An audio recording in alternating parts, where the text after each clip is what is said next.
আদাব, সালাম, নমস্কার জানাই।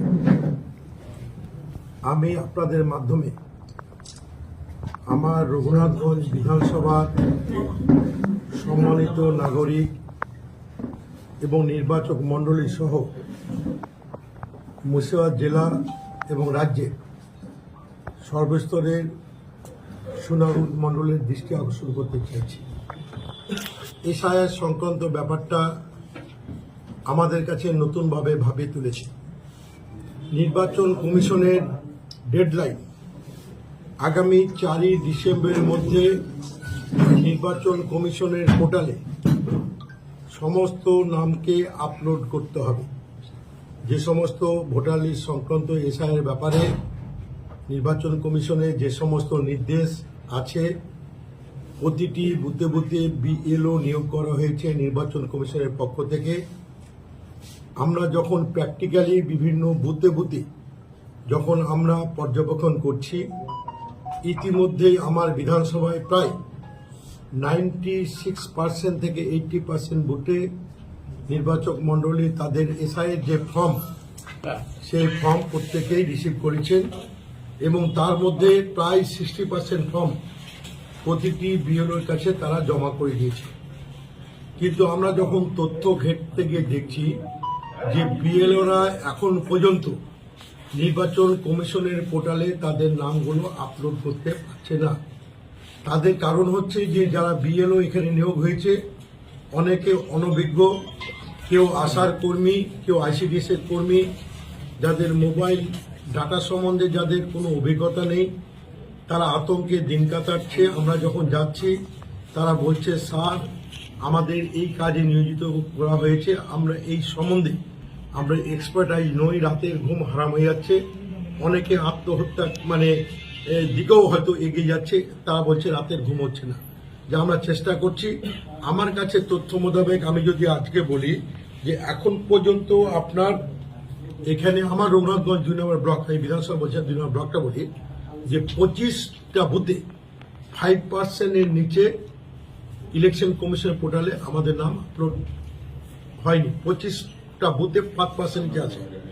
এবং আপনি যদি দেখেন এখানে আরো আছে আমার প্রায় 71টা বুথে 15% নিচে এখন আপলোড করতে পারেনি নির্বাচন কমিশন। তো আজকে যেখানে আমার 21 তারিখ হয়ে গেল, আর গুনতে গুনতে মাত্র 12টা দিন আমাদের পার হয়ে যাবে। একটা বুথে আমাদের ভোটার হচ্ছে কোথাও 1300, কোথাও 1400, কোথাও 1200, এবং এই ধারা যদি অব্যাহত থাকে তো এই 4 তারিখের মধ্যে পোর্টালে নাম নথিভুক্ত হবে কিনা আমার আশঙ্কা প্রকাশ করছি। আপনাদের মাধ্যমে আমি এলাকার সর্বস্তরের সম্মানিত নাগরিক নির্বাচক মণ্ডলীর কাছে অনুরোধ করব যে ভোটার লিস্টের নাম তোলাটা আপনাদের একটা দায়িত্বের মধ্যে পড়ে, কর্তব্যের মধ্যে পড়ে। নির্বাচন কমিশন এবং বিএলওর উপর নির্ভর করলে দেশের সরকার যে চক্রান্ত করছে এবং নির্বাচন কমিশন যে চক্রান্ত করছে, হয়তো আপনারা চক্রান্তের শিকার হতে পারে। 4 তারিখের মধ্যে আপনার নামটি যদি নির্বাচন কমিশনের ঘরে যদি নথিভুক্ত না হয় 4 তারিখ 4ই ডিসেম্বরের মধ্যে, তাহলে হয়তো আপনার ভোটার লিস্টে নাম থাকবে না। তখন আপনি কোথায় কি করবেন নির্বাচন কমিশন এবং দেশের স্বরাষ্ট্রমন্ত্রী কি বলেছে আমি পরে সেই ব্যাপারে যাব। আপনাদের মাধ্যমে আমি সমাজের সর্বস্তরের সম্মানিত নাগরিকদের অনুরোধ করব, যারা অনলাইনে অভ্যস্ত আছে নিজের মোবাইল থেকে নির্বাচন কমিশনের পোর্টালে গিয়ে আপনারা আপনাদের নাম, আপনাদের পরিবারের নাম, আপনাদের প্রতিবেশীর নাম আপনারা পোর্টালে আপলোড করুন, যাতে নির্বাচন কমিশনে আপনার তথ্যগুলো সাবমিট হয় 4ই ডিসেম্বরের মধ্যে। না হলে 4ই ডিসেম্বর পার হয়ে গেলে নির্বাচন কমিশন এবং কেন্দ্রীয় সরকার যে চক্রান্ত করছে সেই চক্রান্তের বলি আপনারা হয়ে যাবেন। তাই আমি এখানকার সর্বস্তরের সম্মানিত নাগরিক নির্বাচক মণ্ডলীদের বলবো, যারা অনলাইনে যারা অভ্যস্ত মোবাইলের দ্বারা, তারা সরাসরি বিএলও নির্বাচন কমিশনের আধিকারিকের উপর নির্ভরশীল না হয়ে আপনারা সরাসরি পোর্টালে অনলাইনে আবেদনটা করুন। তাহলে হয়তো আমরা বাস্তবে, যেটা আমি তথ্য দিয়ে বললাম যে 5%, 10% এখনো আপলোড করতে পারেনি বিএলওরা। তাদের সঙ্গে যোগাযোগ করছি, তারা বলছে স্যার আমরা চেষ্টা করছি, সার্ভার ডাউন। Server down. এবং আমি আপনাদের আশঙ্কা করছি যে দেশের স্বরাষ্ট্র মন্ত্রী সহ পশ্চিমবঙ্গের বিরোধী দলনেতারা এই আমাদের ইন্দো বাংলা বর্ডার এলাকা, বিশেষ করে মুর্শিদাবাদ, মালদা, যেখানে আমরা মুসলিম মাইনরিটির সংখ্যা বেশি এবং যেখানে দেশের বিরোধী পশ্চিমবঙ্গের বিরোধী দলনেতা শুভেন্দু অধিকারী বলে যে আমার এখানে মাইনরিটি ভোটের দরকার নেই, এবং যেখানে দেশের স্বরাষ্ট্রমন্ত্রী একটা সম্প্রদায়কে টার্গেট নিয়ে বলে যে এখানে অনেক ঘুষপেটি আছে, রোহিঙ্গা আছে, বাংলাদেশি আছে, তাদের খুঁজে খুঁজে বের করতে হবে, ভোটার লিস্ট থেকে তাদের নাম বাদ দিতে হবে। এবং এই জায়গা থেকে আমাদের আশঙ্কা যে এই জেলাটা মুসলিম মাইনরিটি সম্প্রদায়ের মানুষ সবচেয়ে বসবাস করে মুর্শিদাবাদ জেলায়। প্রায় 78% মাইনরিটি মুসলিম সম্প্রদায়ের মানুষ বসবাস করে, যেখানে কেন্দ্রীয় স্বরাষ্ট্রমন্ত্রী এবং কেন্দ্রীয় সরকার নিষেধাজ্ঞা জারি করে বলছে যে এই জেলায় রোহিঙ্গা, ঘুষপেটিয়া এবং বাংলাদেশি লুঙ্গিপররা প্রবেশ করেছে, তাদের নাম খুঁজে বার করব। আমি দায়িত্ব নিয়ে বলছি এবং নির্বাচন কমিশন একটা বলে দিয়েছে যে কিভাবে এখানকার ভোটারদের আইডেন্টিফাই করা হবে। 2002 সালের ভোটার লিস্ট এবং 2025 সালের ভোটার লিস্ট, এই দুটো যাদের ম্যাচিং হয়ে যাবে তাদের ক্ষেত্রে ভোটার লিস্টের নাম তুলতে কোনো অসুবিধা নেই। এবং যখন ওরা দেখছে যে মুর্শিদাবাদ, মালদা, যারা ভেবেছিল এখানকার ঘুষপেটিয়া, রোহিঙ্গা বা বাংলাদেশে অনুপ্রবেশকারী ভোটার লিস্টে নাম আছে, কিন্তু নির্বাচন কমিশন যে ভাবে নির্বাচনের ভোটার লিস্টের কাজ করতে চাইছে তাতে 2002 এবং 2025 ভোটার লিস্টকে ট্যালি করলে এই এলাকার কোনো ভোটার কিন্তু নির্বাচক মণ্ডলীর ভোটার লিস্ট থেকে বাদ পড়ার কোনো আশঙ্কা নেই। যখন দেখছে কেন্দ্রীয় বিজেপি সরকার যে যাদের টার্গেট ছিল মাইনরিটি, বিশেষ করে ভোটারদের বাদ দিয়ে তাদেরকে ভোটার লিস্ট থেকে বাদ দিয়ে এখান থেকে বিতাড়িত করবে, তখন তারা, আমি আশঙ্কা প্রকাশ করছি, এই যে সার্ভার ডাউন করে দিয়ে এই নেট সিস্টেমকে লো করে দিয়ে যাতে পোর্টালে নির্বাচন কমিশনের ঘরে 4 তারিখের মধ্যে নামগুলো নথিভুক্ত না হয়, যে কারণে বিএলওরা আপ্রাণ চেষ্টা করছে, কিন্তু এখন পর্যন্ত অনেকগুলো বুথ 5% এবং 10%-এর উপর উঠেনি, যেখানে 1400 ভোটার, 1500 ভোটার রয়েছে। তাহলে 13 দিনের মধ্যে পোর্টালে কিভাবে আপলোড হবে? এবং আমি আপনাদের বলি, কেন্দ্র সরকার একটা, আমরা যেখানে ধর্ম নিরপেক্ষ দেশে বাস করি, সেখানে কেন্দ্র স্বরাষ্ট্র মন্ত্রী সহ কেন্দ্র সরকার বলছে যে যদি তারা মুসলমান হয় তাহলে তাদের এই দেশ থেকে চলে যেতে হবে, তাদের ভোটার লিস্টে নাম তোলার তো কোনো অধিকারই নেই, থাকারও অধিকার নেই।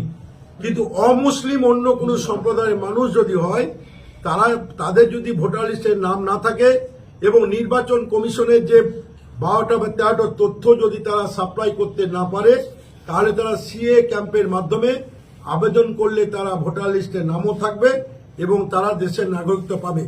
একমাত্র মুসলিম সম্প্রদায় পাবে না, এটা কেন্দ্রীয় স্বরাষ্ট্র দপ্তর বলছে। যেহেতু মুসলিম সম্প্রদায় যদি 13টা তথ্য প্রমাণ দিতে না পারে, ভোটার লিস্টে নাম থাকবে না এবং তাদেরকে এই দেশে থাকতে দেওয়া হবে না। সেহেতু আমি বিশেষ করে মুসলিম মাইনরিটি সম্প্রদায়ের ভাইদের বলবো যে 4 তারিখের মধ্যে যদি আপনারা পোর্টালে আপলোড বিএলওরা, নির্বাচন কমিশনের আধিকারিকরা করতে না পারে, আপনারা অনলাইনে নিজের আপনি, আপনার প্রতিবেশী, আপনার সমাজকে আপনারা বাঁচান। কারণ বিজেপি চক্রান্ত করছে যে এই এলাকার বিশেষ করে মাইনরিটি সম্প্রদায়কে তারা ভোটার লিস্ট থেকে বাদ দিবে। কারণ তারা বিভিন্ন সময় বিভিন্ন বক্তব্যের মাধ্যমে বলছে যে মাইনরিটি মুসলমানেরা তারা নাকি বিজেপিকে ভোট দেয় না, এবং শুভেন্দু অধিকারী বারবার বলেছে যে আমার মুসলমানের ভোটের দরকার নেই, মুসলমান ভোট ছাড়াই বিজেপি আগামী দিনে সরকার গঠন করবে, এটা শুভেন্দু অধিকারী বারবার হুঁশিয়ারি দিচ্ছে। এবং মুসলমানেরা জানে যে বিজেপি দল একটা সাম্প্রদায়িক দল, এরা মন্দির মসজিদ ভাঙা ছাড়া এরা মানুষের জন্য কিছু করে না। সেহেতু যারা বিজেপি যেটা আশঙ্কা করছে এবং বারবার তাদের মতামত ব্যক্ত করছে, তাদের এই জায়গাটা থেকেই আমি বলবো যে সর্বস্তরে এখানে আমাদের দেশ ধর্মনিরপেক্ষ, আমরা চাই সর্বধর্মের সমন্বয় হোক, সর্বধর্মের মানুষ আমরা এখানে যেমন একসঙ্গে বসবাস করি, আমরা যেমন সম্প্রীতির গান গাই, আগামী দিনে কেউ একটি ভাইও যারা এখানকার ভ্যালিড ভোটার লিস্ট থেকে বাদ না পড়ে, সেটা দেখার জন্য আমি এলাকার সর্বস্তরে নাগরিক সহ আমাদের তৃণমূলের কর্মীরা আজকে রাস্তায় নেমেছি। আমি 3-4 দিন ধরে আমার নির্বাচনী ক্ষেত্রে প্রায় প্রতিটি বুথে গেছি, একবারে উৎসবের মেজাজে আমাদের কর্মীরা প্রতিটি মানুষের ফর্ম ফিল আপ করে দিচ্ছে, তাদের সহযোগিতা করছে এবং প্রায় প্রতিটি ফর্ম বিএলও অর্থাৎ নির্বাচন কমিশনের বুথ লেভেলের আধিকারিকের কাছে তারা পৌঁছে গেছে, কিন্তু আপলোড হচ্ছে না।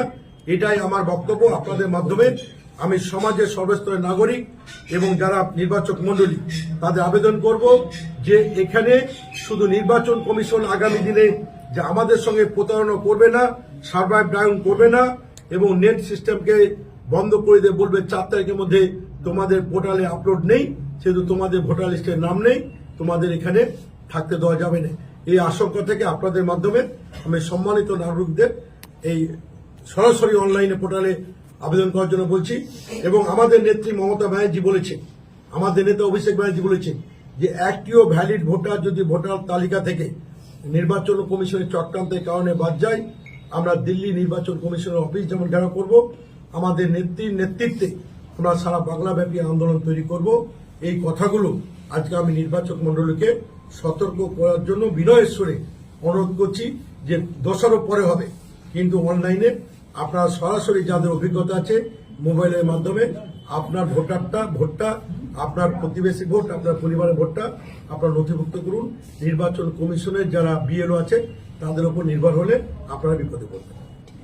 যে আমি বললাম যে অনুপ্রবেশকারী থাকলে ধরার দায়িত্ব কেন্দ্র সরকারের, কেন্দ্র স্বরাষ্ট্র দপ্তর রয়েছে, বিএসএফ সিএসএফ রয়েছে। আমরা চাই না যে আমাদের দেশে কোনো অনুপ্রবেশকারী প্রবেশ করুক বা এখানে থাকুক। যদি থেকে থাকে দেশের স্বরাষ্ট্র দপ্তরকে বলবো আইনত ব্যবস্থা গ্রহণ করুন, কিন্তু একটা সম্প্রদায়কে টার্গেট নিয়ে মানুষের মধ্যে আতঙ্ক তৈরি করবেন না। নির্বাচন কমিশন বলে দিয়েছে 2002 সালে যাদের ভোটার লিস্টে তার বা তার পরিবারের কি কি গোত্র, বাবা, দাদু, ঠাকুরদা নাম থাকলে 2025-এ ভোটার লিস্টে নাম থাকলে ম্যাচিং হয়ে যাবে। সেহেতু মুর্শিদাবাদ জেলা, এই জেলাটা নবাবের জেলা, আমাদের একটা অহংকার আছে, আমাদের গর্ব আছে। এই জেলার মানুষকে অপমান করার অধিকার বিজেপি কেউ দেয়নি। আমাদের কোনো এখানকার মুর্শিদাবাদ জেলা সহ এলাকার কোনো বাংলাদেশি অনুপ্রবেশকারী নেই। সকলে বৈধ ভোটার। 2002 এবং 2025 এই ভোটার লিস্ট ট্যালি করে নির্বাচন কমিশনের নির্দেশিকা, সকলে যারা নির্বাচক মণ্ডলী ভোটার লিস্টের নাম আছে সকলেই ভ্যালিড ভোটার। যদি কোনো অনুপ্রবেশ থেকে থাকে কেন্দ্র সরকারের দায়িত্ব তথ্য প্রমাণ সহ তার দেশ থেকে তাড়িয়ে দেওয়া। এই নিয়ে অযথা বাজার গরম করবেন না। তার কারণ কোনো মুসলমানই এখানে রোহিঙ্গা নয়, ঘুষপেটিয়া নয়, অনুপ্রবেশকারী নয়। তারা ভারতে জন্মেছে, তাদের পূর্বপুরুষেরা এখানে বসবাস করে। দেশ স্বাধীনতার ক্ষেত্রে তাদের অগ্রগণী ভূমিকা ছিল এবং আজকের দিনও আছে। এরা ধর্ম নিরপেক্ষ দেশে বসবাস করে। আমরা এখানে সর্বধর্মের মানুষকে সঙ্গে নিয়ে মুসলমান সম্প্রদায় সম্প্রীতি বার্তা দেয়। সেহেতু যারা সাম্প্রদায়িক উস্কানি দিচ্ছে তারা সতর্ক থাকবে। আপনার সরকার বলে দিচ্ছে যে একমাত্র মুসলমান হলে তাদেরকে এখানে 13টা ডকুমেন্টস দিতে না পারে তারা দেশে থাকতে পারবে না। এই ধর্মনিরপেক্ষ দেশে একমাত্র অপরাধ মুসলমানের। বাকি অন্য ধর্মের মানুষ তারা 13টা ডকুমেন্টস যদি দেখাতে না পারে, তারা যদি সিএ ক্যাম্পে আবেদন করে, তারা দেশের ভোটার লিস্টের নাম থাকবে, নাগরিক থাকবে। এই যে কেন্দ্রীয় বিজেপির বৈষম্য, এই বৈষম্য দেশবাসী মানবে না। সঠিক সময় সঠিক জবাব তারা পাবে।